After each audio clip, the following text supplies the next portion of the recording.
കാര്യസാധ്യങ്ങൾക്കായി ദൈവവേല ചെയ്യുവാൻ ഇറങ്ങിയിട്ടുള്ള അനേകരെ കാണുവാൻ സാധിക്കും. സ്വന്തം കാര്യങ്ങൾ നടക്കണം എന്നതിൽ എനിക്കെതിരഭിപ്രായമൊന്നുമില്ല. എന്നാൽ അതാകുന്നു ജീവിതത്തിൻ്റെ ലക്ഷ്യമെങ്കിൽ, ശുശ്രൂഷയുടെ ലക്ഷ്യമെങ്കിൽ ഒടുവിൽ നിരാശപ്പെടും. ചിന്തിക്കാം.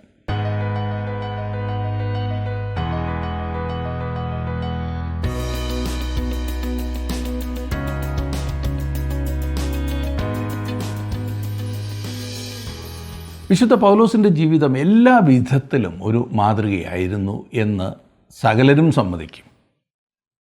ക്രിസ്തീയ സഭ കണ്ടിട്ടുള്ളതിലേക്കും വലിയ മിഷണറി, സഭാ ശുശ്രൂഷകൻ, ഇതൊക്കെ അവൻ്റെ വ്യക്തിത്വമായിരുന്നു. അവൻ പറയുന്ന ഒരു ദൈവവേലക്കാരൻ ഒരിക്കലും താൻ ശുശ്രൂഷിക്കുന്ന ജനത്തിനൊരു ഭാരമാകരുത് എന്നത്രേ. പൗലോസ് പറയുന്നു, നിങ്ങൾക്കുള്ളതിനെയല്ല നിങ്ങളെ തന്നെ ഞാൻ അന്വേഷിക്കുന്നു എന്ന്. എത്ര വലിയ ഒരു മനോഭാവമില്ലേ? എനിക്ക് ലാഭമുണ്ടാകണമെന്ന ഉദ്ദേശത്തോടെ ദൈവവചന ശുശ്രൂഷ ചെയ്യുന്നവർക്ക് ലഭിക്കാവുന്ന ഏറ്റവും വലിയ അടിയായിരുന്നു പൗലോസിൻ്റെ ജീവിതം, അവൻ്റെ പ്രസ്താവനകൾ. ആർക്കും ഭാരമാകാതിരിക്കുവാൻ അവൻ സ്വന്തം കൈകൾ കൊണ്ട് അധ്വാനിച്ച് ഉപജീവനം കഴിച്ചു എന്ന് നാം വായിക്കുന്നു. തൻ്റെ എല്ലാ ചിന്തകളും വാക്കുകളും പ്രവർത്തനങ്ങളും താനുമായി ബന്ധപ്പെടുന്നവരുടെ ആത്മീയ വർധന ലക്ഷ്യമാക്കി മാത്രമായിരുന്നു. നമ്മുടെ ജീവിതങ്ങളെ നേരെയാക്കുവാൻ സഹായകമായ അതിപ്രധാന ചില ചിന്തകളാണ് നമുക്ക് ഇന്ന് പഠിക്കുവാനായിട്ടുള്ളത്. കൊരിന്ത്യർക്ക് എഴുതിയ 2-ാം ലേഖനം 12-ാം അധ്യായത്തിൻ്റെ 10-ാം വാക്യം വരെ നാം പഠിച്ചല്ലോ. ഇന്ന് 11 മുതൽ ആ അധ്യായത്തിൻ്റെ അവസാന വാക്യം വരെ നമുക്ക് നോക്കാം. കൊരിന്ത്യർക്ക് എഴുതിയ 2-ാം ലേഖനം 12-ാം അധ്യായം 11-ാം വാക്യം എടുത്താട്ടെ.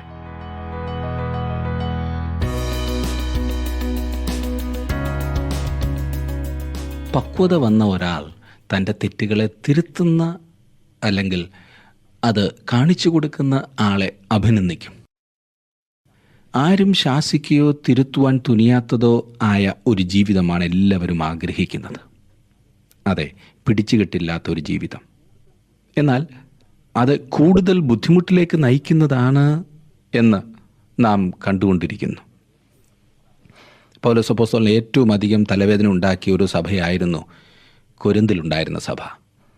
അവൻ അവരെ ശാസിച്ചു, അവരെ തിരുത്തി. തൻ്റെ അവസ്ഥ അവൻ അവരോട് പറഞ്ഞു. തൻ്റെ ബലഹീനതയെക്കുറിച്ച് അവൻ വിവരിച്ചു.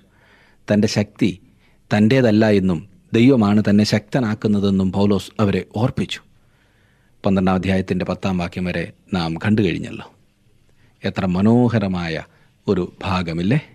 പൗലോസ് തൻ്റെ ജീവിതത്തിലെ ആരോടും ഇതിനു മുൻപ് പറഞ്ഞിട്ടില്ലാത്ത രഹസ്യങ്ങളൊക്കെ ഈ സഭയിലെ ജനങ്ങളോട് തുറന്നു പറയുന്നു. തനിക്ക് ജഡത്തിലൊരു ശൂലമുണ്ട് എന്ന് പൗലോസ് പറയുന്നു. അത് തനിക്ക് എന്തുകൊണ്ട് ലഭിച്ചു എന്ന് പൗലോസിന് വ്യക്തമായ ധാരണ അല്ലെങ്കിൽ അറിവുണ്ടായിരുന്നു, ഉറപ്പുണ്ടായിരുന്നു. അവൻ 3 പ്രാവശ്യം ദൈവത്തോട് അപേക്ഷിച്ചു അതൊന്ന് മാറ്റിക്കെട്ടുവാൻ.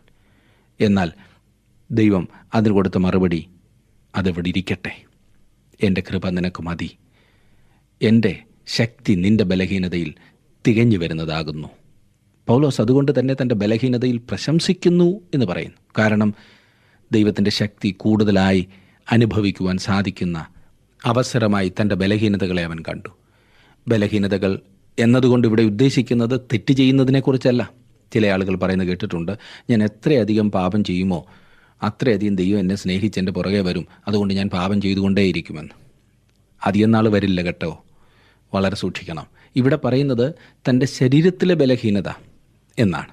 തൻ്റെ ഈ ശരീരത്തിലുള്ള പരിമിതികൾ, അതാണ് പൗലോസ് ഉദ്ദേശിക്കുന്നത്. പൗലോസ് പറയുന്നു തനിക്കതിൽ ഉറപ്പ് ലഭിച്ചുവെന്ന്. അതെ, ദൈവം അറിഞ്ഞും അനുവദിച്ചും മാത്രമാണ് തൻ്റെ ജീവിതത്തിൽ വന്നിട്ടുള്ളതെല്ലാം എന്ന ഉറപ്പ് പൗലോസിനുണ്ടായിരുന്നു. ഈ ഉറപ്പ് ജീവിതത്തിലുള്ള ഓരോ ദൈവ പൈതലും അനുഗ്രഹിക്കപ്പെട്ട വ്യക്തിയായിരിക്കും. പലപ്പോഴും നാം പിറുപിറുക്കുന്നതും നാം പരാതിപ്പെടുന്നതും നാം നിരാശപ്പെട്ടിരിക്കുന്നതുമൊക്കെ ഏതോ അപകടം ജീവിതത്തിൽ സംഭവിച്ചു എന്ന് ചിന്തിക്കുന്നത് കൊണ്ടല്ലേ? എന്തുകൊണ്ട് ദൈവം ഇത് അനുവദിച്ചു? അല്ലെങ്കിൽ ദൈവം ഇത് കണ്ടില്ലേ? പൗലോസ് പറയുന്നു തൻ്റെ ജീവിതത്തിൽ താൻ 3 പ്രാവശ്യം ദൈവത്തോട് ആത്മാർത്ഥമായി അപേക്ഷിച്ചു. എന്നാൽ ദൈവത്തിൻ്റെ മറുപടി, അതവിടെ ഇരിക്കട്ടെ കുഞ്ഞെ, എനിക്ക് അത് അവിടെ ഇരുന്നാലും നിന്നെക്കൊണ്ട് വലിയ കാര്യങ്ങൾ ചെയ്യിക്കുവാൻ സാധിക്കും എന്നായിരുന്നു. ഇത് എത്ര വലിയൊരു പാഠമാകുന്നു നമ്മെ പഠിപ്പിക്കുന്നത്. നാം ഇതിൻ്റെ ആഴങ്ങളിലേക്ക് ഇറങ്ങി ധ്യാനിക്കുന്നത് ഓരോരുത്തരുടെയും വ്യക്തിപരമായ ജീവിതത്തിൽ ആഴങ്ങളിലേക്ക് ഇറങ്ങി ധ്യാനിക്കുന്നത് വളരെ പ്രയോജനം ചെയ്യും. ഇന്ന് 11 മുതലുള്ള വാക്യങ്ങളാണ് നാം ചിന്തിക്കുവാൻ പോകുന്നത്. 2 കൊരിന്ത്യർ 12 മുതൽ.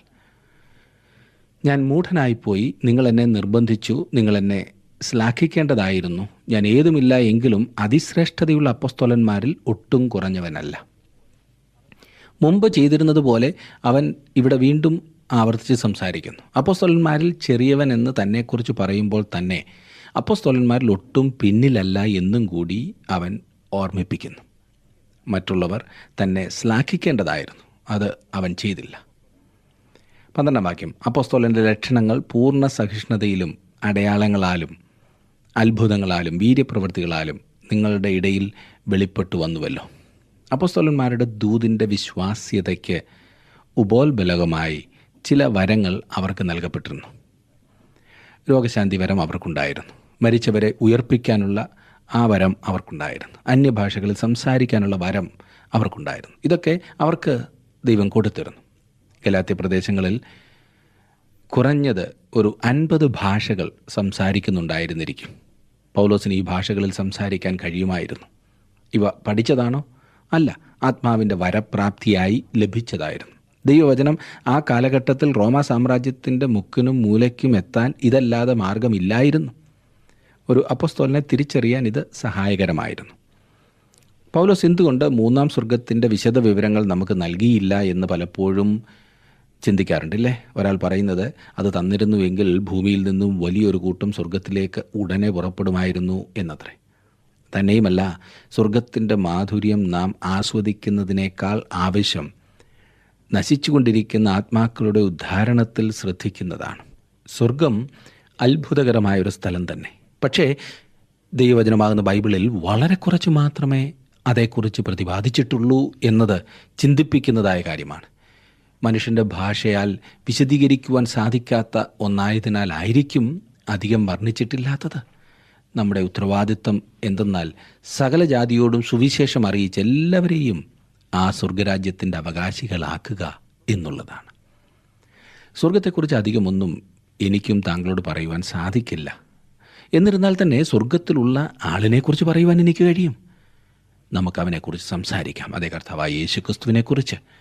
നാം നമ്മുടെ കണ്ണുകൾ അവങ്കലാക്കേണ്ടതാണ്. അവനെയാണ് നാം നോക്കേണ്ടത്. ഈ ലേഖനം അതെത്രമാത്രം ഊന്നിപ്പറഞ്ഞിരിക്കുന്നു എന്ന് കാണുക. മറ്റെല്ലാം ഇവിടെ ഒന്നുമില്ലാത്തതുപോലെയാണ്. അവനെ മാത്രം നോക്കി മുന്നേറുന്ന നാം പല പ്രകാരത്തിലും അവനെപ്പോലെയാകും. നാം അവൻ്റെ മേൽ നമ്മുടെ ദൃഷ്ടി പതിപ്പിച്ചുകൊണ്ട് മുന്നേറുന്നുവെങ്കിൽ ഈ ലോകത്തിലൂടെയുള്ള തീർത്ഥയാത്ര വളരെ എളുപ്പമാകും. സൂര്യൻ അത്രയ്ക്ക് ചൂടുള്ളതായിരിക്കില്ല. ഓരോ ദിവസത്തെയും ചുമട് അത്ര ഭാരമുള്ളതാകയില്ല. അതെ, നാം നമ്മുടെ ശ്രദ്ധ ക്രിസ്തുവിൽ ഉറപ്പിച്ചു മുന്നേറുന്നുവെങ്കിൽ ജീവിതത്തിലെ കാറ്റ് അത്ര രൂക്ഷമായി തോന്നുകയില്ല. 13-14 വാക്യങ്ങളിൽ നാം കാണുന്നത്, ഞാൻ നിങ്ങൾക്ക് ഭാരമായി തീർന്നില്ല എന്നുള്ളതല്ലാതെ ശേഷം സഭകളേക്കാൾ നിങ്ങൾക്ക് ഏതൊന്നിൽ കുറവ് വന്നു. ഈ അന്യായം ക്ഷമിച്ചുകൊള്ളുവീൻ. ഈ 3-ാം പ്രാവശ്യം നിങ്ങളുടെ അടുക്കൽ വരുവാൻ ഞാൻ ഒരുങ്ങിയിരിക്കുന്നു. നിങ്ങൾക്ക് ഭാരമായി തീരുകയുമില്ല. നിങ്ങൾക്കുള്ളതിനെയല്ല, നിങ്ങളെ തന്നെ ഞാൻ അന്വേഷിക്കുന്നു. മക്കൾ അമ്മയപ്പന്മാർക്കല്ല, അമ്മയപ്പന്മാർ മക്കൾക്കായിട്ടല്ലോ ചരദിക്കേണ്ടത്. പൗലോസ് അവരുടെ ആത്മീയ പിതാവായിരുന്നു. അവരെ ക്രിസ്തുവിങ്കലേക്ക് നയിച്ചത് അവനായിരുന്നു. അവിടെ സഭ സ്ഥാപിച്ചതും പൗലോസായിരുന്നു. 15-ാം വാക്യം. ഞാൻ അതിസന്തോഷത്തോടെ നിങ്ങളുടെ ജീവന് വേണ്ടി ചെലവിടുകയും ചെലവായി പോകുകയും ചെയ്യും. ഞാൻ നിങ്ങളെ അധികമായി സ്നേഹിച്ചാൽ നിങ്ങൾ എന്നെ അല്പമായി സ്നേഹിക്കുന്നുവോ? പൗലോസ് പറയുന്നു, ഞാൻ നിങ്ങളെ കൂടുതലായി സ്നേഹിക്കും തോറും നിങ്ങൾക്ക് എന്നോടുള്ള സ്നേഹം കുറഞ്ഞു വരുന്നു. ഒരു പരാതിയുടെ സ്വരം ഇതിൽ കേൾക്കാമില്ലേ? സ്വർഗത്തിൽ താൻ കണ്ടത് വിവരിക്കുവാൻ ദൈവാത്മാവ് സമ്മതിക്കുന്നില്ല. പകരം തൻ്റെ കഷ്ടങ്ങളും നിരാശകളും വിവരിക്കുവാൻ ആത്മാവ് അവനോട് ആവശ്യപ്പെടുകയാണ്.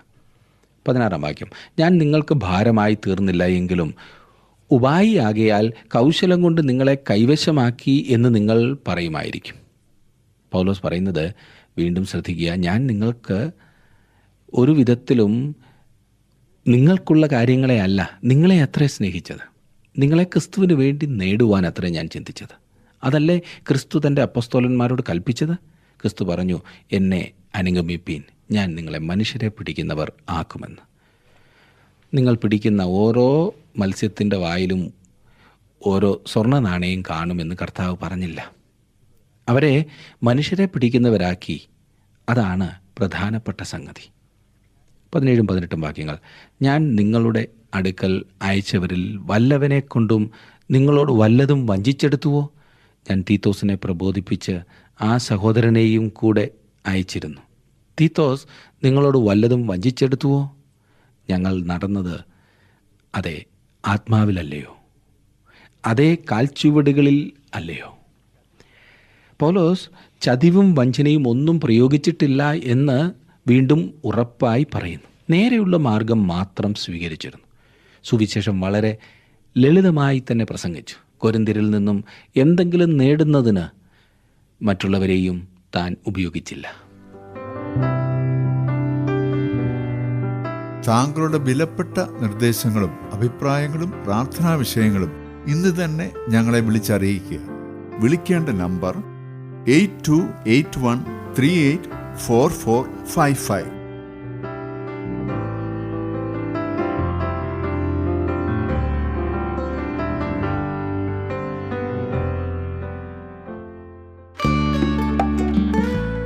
ഇന്നത്തെ പ്രോഗ്രാം താങ്കൾക്ക് ഇഷ്ടപ്പെട്ടുവോ? എങ്കിൽ ഉടൻ തന്നെ ഞങ്ങൾക്കൊരു മിസ് കോൾ തരിക. അടുത്ത വിജയി ഒരുപക്ഷെ താങ്കളായിരിക്കാം.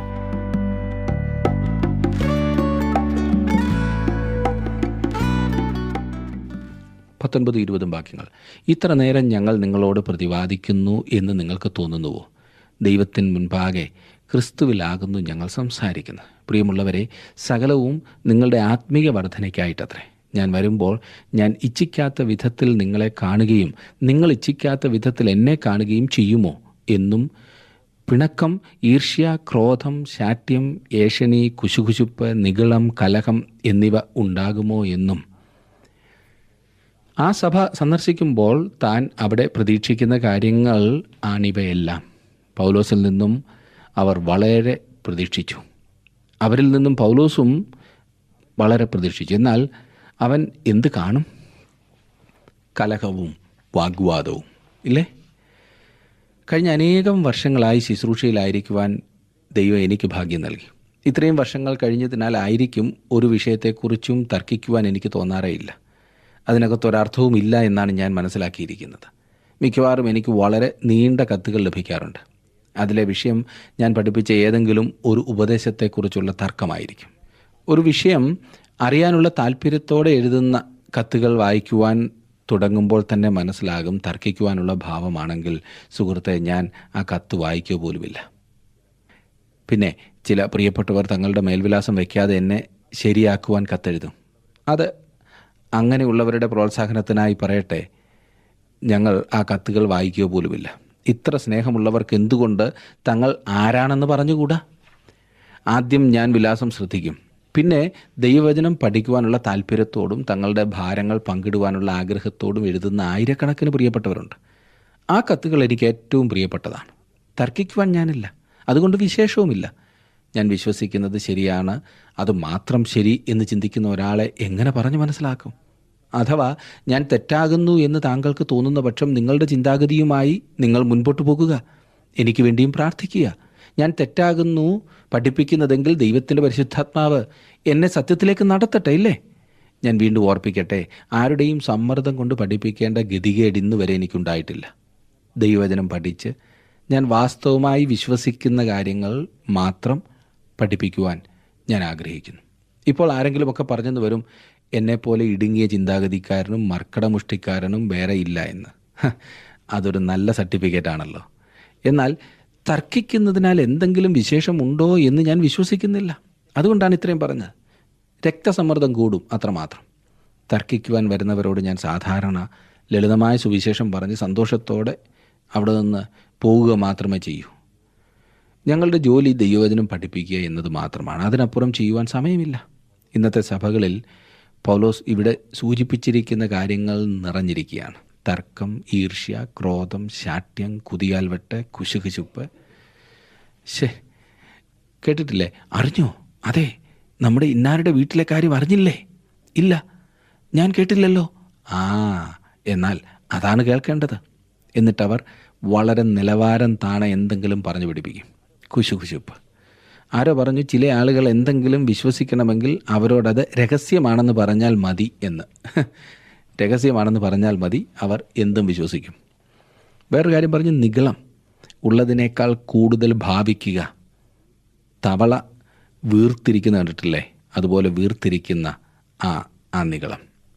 ഒരു കല്ലെറിഞ്ഞാൽ മതി, അത് ചുരുങ്ങി വീണ്ടും കുളത്തിലേക്ക് ചാടിക്കൊള്ളും. വീർത്തിരിക്കുകയാണിപ്പോൾ. കലഹം. ചെറിയ ഗ്രൂപ്പുകൾ ഉണ്ടാക്കി തമ്മിൽ മത്സരിക്കുക.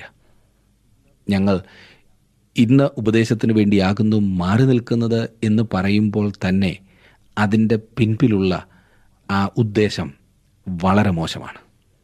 ഇത് ക്രിസ്തീയ സഭയിൽ കാണുവാൻ സാധിക്കുന്നത് ദുഃഖം മാത്രം കൊണ്ടുവരുന്ന ഒരു കാര്യമാണ്.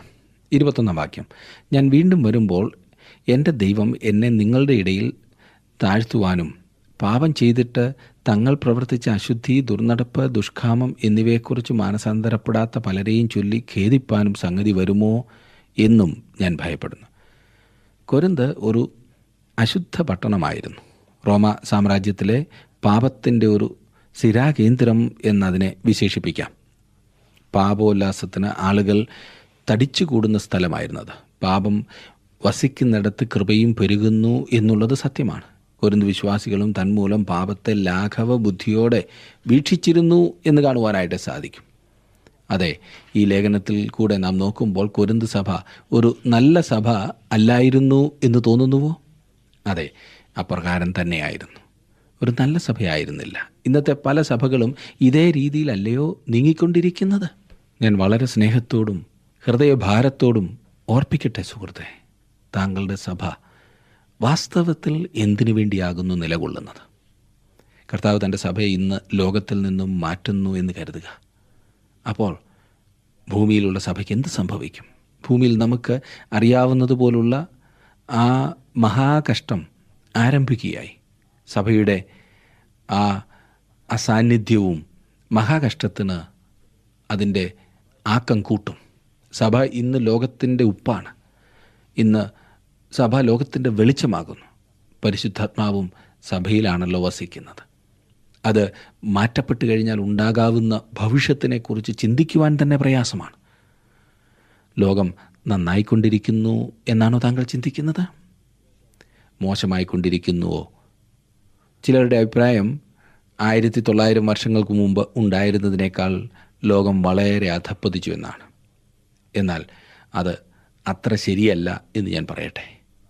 2 തിമോത്തിയോസ് 3 അധ്യായത്തിൻ്റെ 13 വാക്യത്തിൽ നാം വായിക്കുന്നു, ദുഷ്ടമനുഷ്യരും മായാവികളും വഞ്ചിക്കപ്പെട്ടും കൊണ്ട് മേൽക്കുമേൽ ദോഷത്തിൽ മുതിർന്നു വരുമെന്ന്. ഇവിടെ ദുഷ്ടമനുഷ്യരുടെ കാര്യമാണ് പറയുന്നത്, മുഴു ലോകത്തിൻ്റെയും കാര്യമല്ല. 1900 വർഷങ്ങൾക്ക് മുമ്പ് ഉണ്ടായിരുന്ന ലോകം അല്ല ഇന്നത്തേത്. കാരണം അന്ന് പാപത്തിന് വിമോചനമില്ലായിരുന്നു. ഇന്നോ കർത്താവിൻ്റെ പരമയാഗത്താൽ പാപത്തിന് വിമോചനമുണ്ട്. കർത്താവായ യേശുക്രിസ്തുവിനെ സ്വന്തം രക്ഷിതാവായി വിശ്വാസത്താൽ അംഗീകരിച്ച് ദൈവസന്നിധിയിലേക്ക് കടന്നു ചെല്ലുന്ന ഓരോ വ്യക്തിക്കും ദൈവമക്കളായി തീരുവാനുള്ള അധികാരം ദൈവം കൊടുത്തിട്ടുണ്ട്. യോഹന്നാൻ്റെ സുവിശേഷം 1 അധ്യായത്തിൻ്റെ 12 വാക്യം നമുക്കറിയാമല്ലോ, അവനെ കൈക്കൊണ്ട് അവൻ്റെ നാമത്തിൽ വിശ്വസിക്കുന്ന ഏവർക്കും ദൈവമക്കളാകുവാൻ അവൻ അധികാരം നൽകിയെന്ന്. എന്നാൽ 1900 വർഷങ്ങൾക്ക് മുൻപ് അത് അങ്ങനെ ആയിരുന്നില്ല. ക്രിസ്തു ഈ ഭൂമിയിലേക്ക് വന്ന് ക്രൂശിൽ തൻ്റെ ജീവനെ നൽകുന്നത് വരെയും ക്രിസ്തുവിൽ വിശ്വസിച്ച് ദൈവവുമായി നിരപ്പ് പ്രാപിക്കുവാൻ മനുഷ്യന് കഴിയുമായിരുന്നില്ല. എന്നെ ശ്രദ്ധിക്കുന്ന പ്രിയ സുഹൃത്തെ, താങ്കളുടെ ജീവിതത്തിൽ ഈ നിരപ്പ് പ്രാപിച്ചിട്ടുണ്ടോ? അങ്ങനെ ദൈവവുമായി ഒരു സമാധാനത്തിൽ, ഒരു രമ്യതയിൽ എത്തിയിട്ടുള്ള ഒരു വ്യക്തി തൻ്റെ സമൂഹത്തിൽ, തൻ്റെ ഭവനത്തിൽ, തൻ്റെ രാജ്യത്തിൽ ഒരു നല്ല വ്യക്തിയായിരിക്കും. രാജ്യത്തെ ഏറ്റവും നല്ല പൗരന്മാരാരാണെന്നറിയാമോ?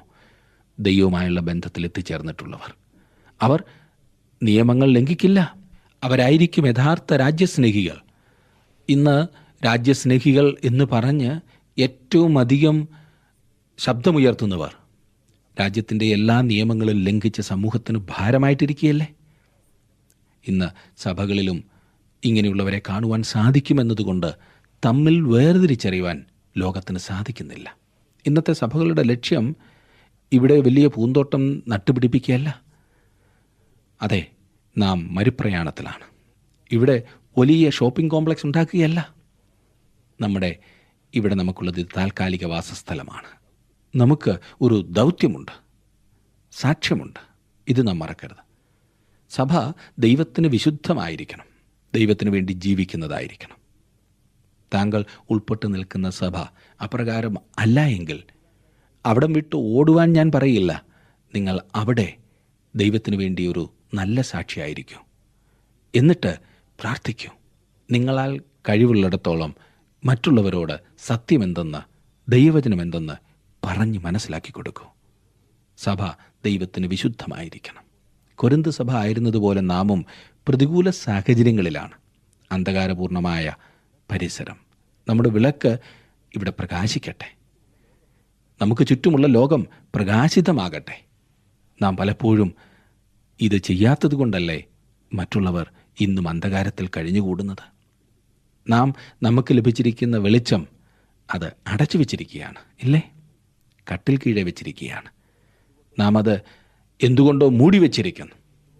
നാം ആയിരിക്കുന്ന സമൂഹത്തിൽ, നമ്മുടെ കുടുംബത്തിൽ, നമ്മുടെ ബന്ധുമിത്രാദികളുടെ ഇടയിൽ നമുക്കത് പ്രകാശിപ്പിക്കുവാൻ സാധിച്ചാൽ സഭയിൽ ഉണർവുണ്ടാകുന്നത് കാണുവാൻ സാധിക്കും. നമുക്കുള്ള വെളിച്ചം മറ്റുള്ളവരുടെ മുൻപിൽ പ്രകാശിക്കണം. അതിനായിട്ടാണ് നമുക്ക് വെളിച്ചം നൽകിയിരിക്കുന്നത്. പൗലോസിൻ്റെ ജീവിതത്തിലെ ആ വെളിച്ചം നൂറ്റാണ്ടുകളിലൂടെ ഇന്നും പ്രകാശിച്ചു കൊണ്ടിരിക്കുന്നത് നാം ശ്രദ്ധിച്ചല്ലോ. നമ്മുടെയൊക്കെ ജീവിതം മരണത്തിനപ്പുറവും പ്രകാശിക്കുന്നതായി തീരും എന്നാണത് കാണിക്കുന്നത്.